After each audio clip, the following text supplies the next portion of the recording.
remembered the social worker, though, chiefly because of the memorable way he had with words. He had once told her she was beautiful, as lovely as a summer sunset over the wash. This remained the single most flattering personal comment Mary Mackenzie had heard in her entire life. "It's just—" she hesitated, feeling that she was overstepping herself. It would not do to be dismissed again. There was a diminishing list of agencies she could turn to. Besides, she liked Rye. It was the prettiest place she had ever worked. She could never feel at home. It was too posh for that. But she could try to fit in, like an invisible mouse beneath the floorboards, crawling out when required. "Oh, I wasn't expecting it, Mr Carstairs. That painting made me feel a little poorly, to be honest. And where were the Holy Ferns?" "What?" he snapped, baffled and a mite angry. The fierceness of his reaction silenced her. She took a sip of the tepid tea and wished she hadn't. The perfumed taste did nothing to still her stomach. "Oh!" he laughed. It sounded peculiar, a dry, crackling noise, and she was unsure whether this was a pleasant thing at all. "Holy Ferns! Holofernes! Oh, dear God, I know you're paid to cook and clean, Mary." "And the rest," said a mutinous voice she'd never dare allow escape into the light of day. "But I'd hoped you'd had a little more going on upstairs than that."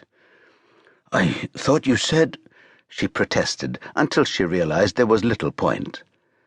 As they'd walked to the gallery, she had already begun to imagine in her head what the picture would be like. A portrait of a beautiful woman around her own age, someone with bright golden hair and a radiant face, smiling out of a small forest of lush green fernery, with golden sunbeams behind, like the light of heaven, or the wash on a fine summer's day.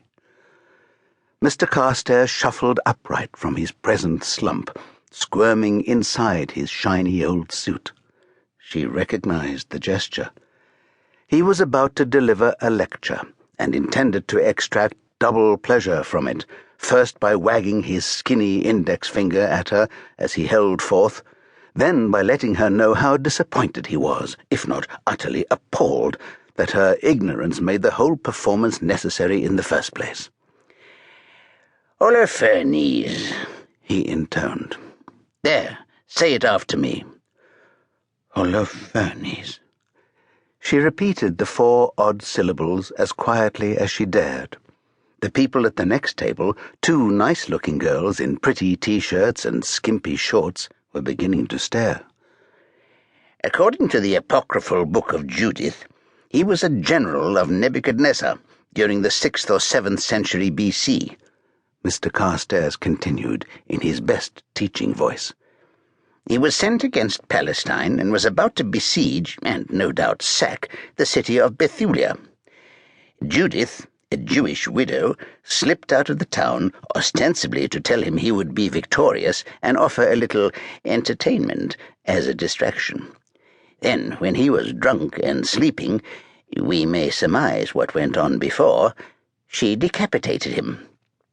"I'd gathered the last bit," she muttered. It was hard to miss that particular point. The temporary exhibition room in the gallery seemed full of pictures showing a woman cutting off the head of a bearded man, some of them more bloody and gruesome than anything she had ever expected to see bearing the label art. Mr Carstairs wore a snide smile. "Well, that's something. So, Mary Mackenzie, what is your analysis? What do you think it was all about?" A flutter of panic rose in her windpipe, like a huge furry moth trying to fight its way out of her stomach. "Revenge?" she guessed in desperation. The grey, bristly face fell in disappointment, and 2 cold eyes regarded her from behind the thick glass lenses. "But he hadn't done anything, had he? Not yet. Judith was judge, jury, and executioner for the poor sod before he'd even touched a single Jew." The girls on the next table were staring frankly at them. Mary felt justified in doing the same back, and was shocked